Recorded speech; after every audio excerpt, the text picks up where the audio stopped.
Masu sauraro, Assalamu alaikum. Barkanmu da wannan lokaci da fatan muna lafiya.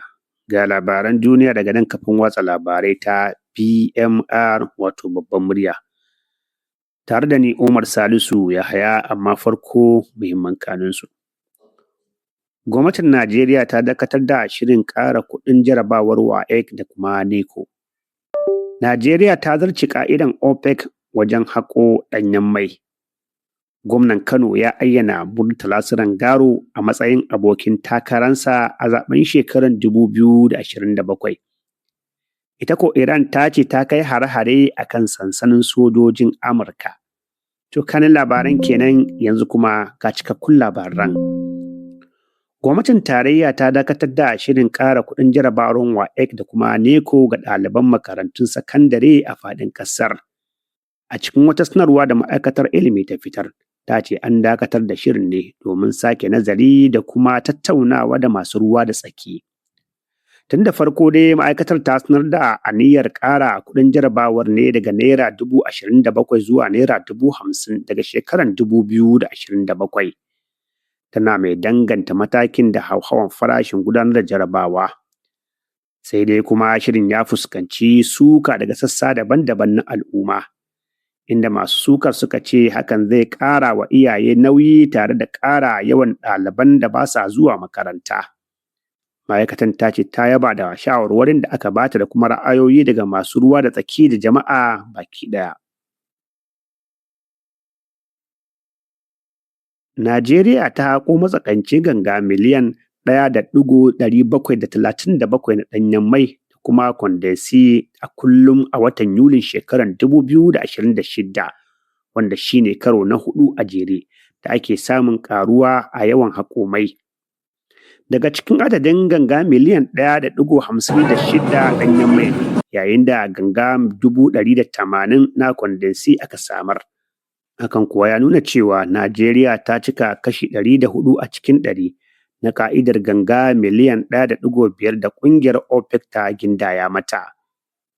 Bayanai sun nuna cewa wannan shine mafi girman yawan ɗanyen mai da ƙasar ta samu watan Afrilun shekarar 2020.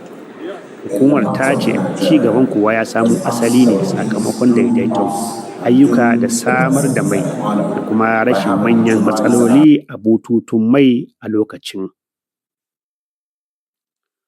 Gwamnan jihar Kano Abba Kabir Yusuf ya ayyana Murtala Garo a matsayin abokin takararsa a zaben gwamna na shekarar 2027.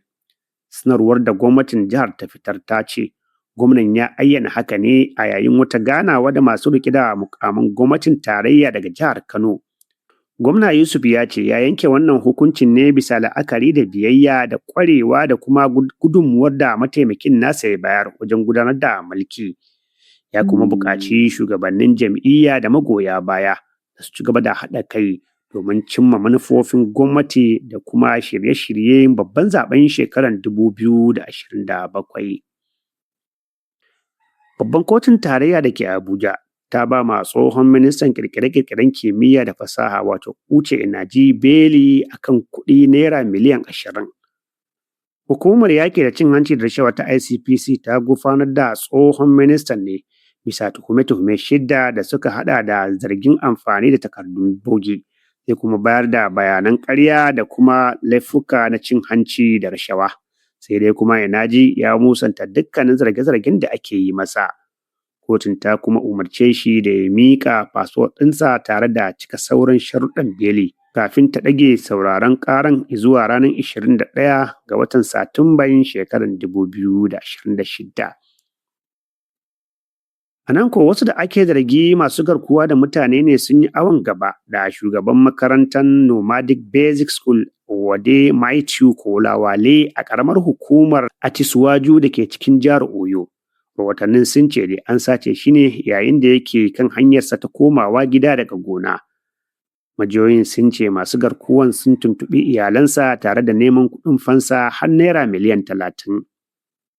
An kuma gano babur ɗinsa a wani wurin zubar da shara yayin da jami'an tsaro ke ci gaba da cikakken bincike.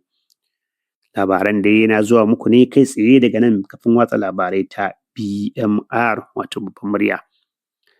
A nan ko rundunar juyin juya hali ta ƙasar Iran ta ce ta kai hare-hare akan wasu cibiyoyin sojojin Amurka da ke ƙasashen Bahrain, Jordan da kuma Kuwait. Cikin wata sanarwa rundunar ta ce ta kai hare-haren ne akan cibiyoyin kula da jiragen yaƙi da kuma jirage marasa matuƙa sai kuma wasu na'urorin tsaron sararin samaniya. Sai dai har yanzu babu wata sanarwa daga Amurka da ta tabbatar da ikirarin na ƙasar ta Iran. Lamarin kuwa yana zuwa ne yayin da rikicin da ke ciki tsakanin Iran da Amurka a mashigar Hormuz da ke ci gaba da kamari. Nan kuma tarayyar Turai tana nazari akan yiwuwar hana yara amfani da kafafen sada zumunta domin kare su daga illoli da ke intanet. Ana sa ran da kwamitin ƙwararru da ya kunshi likitoci da masana da kuma wakilan matasa da iyaye zai gabatar da shawarorinsa a yau ɗin nan Litinin. Shugaban hukumar tarayyar Turai, Ursula von der Leyen, na goyon bayan ƙayyade shekarun masu amfani da kafafen sada zumunta. Kazalika, ƙungiyar ta ci gaba da matsawa kamfanoni irin su Facebook, Instagram, TikTok lamba su sauya wasu tsare-tsaren da ake ganin na haddasa mummunan ɗabi'u a shafukansu. Wata kotu a birnin Port Sudan ya yanke wa jagoran rundunar RSF Muhammad Hamdan Dagalo, wanda aka fi sani da Hamedi, hukuncin ɗaurin rai da rai. Kotun ta same shi da laifukan da suka hada da kisan ƙare dangi, laifin yaƙi da kuma laifukan cin zarafin bil'adama, kuma hare-haren akan fararen hula. An gudanar da shari'ar ne ba tare da kasancewarsa a kotun ba. Riyar kuwa ta mayar da hankali ne akan kisan tsohon gwamnan yammacin Darfur Khamis Abubakar, wanda aka kashe a shekarar 2023. Hukuncin kuwa ya kuma shafi wasu manyan jami'an rundunar na RSF wanda aka yi shari'a ba tare da halartar su kotu ba. Da wannan labarai muka kawo ƙarshen labaran na wannan lokaci, sai kuma an jima za ku ji mu ɗauke da wasu shirye-shirye masu inganci. Ci gaba da kasancewa da wannan kafar ta watsa labarai ta BMR da shirye-shirye masu inganci. Bisa.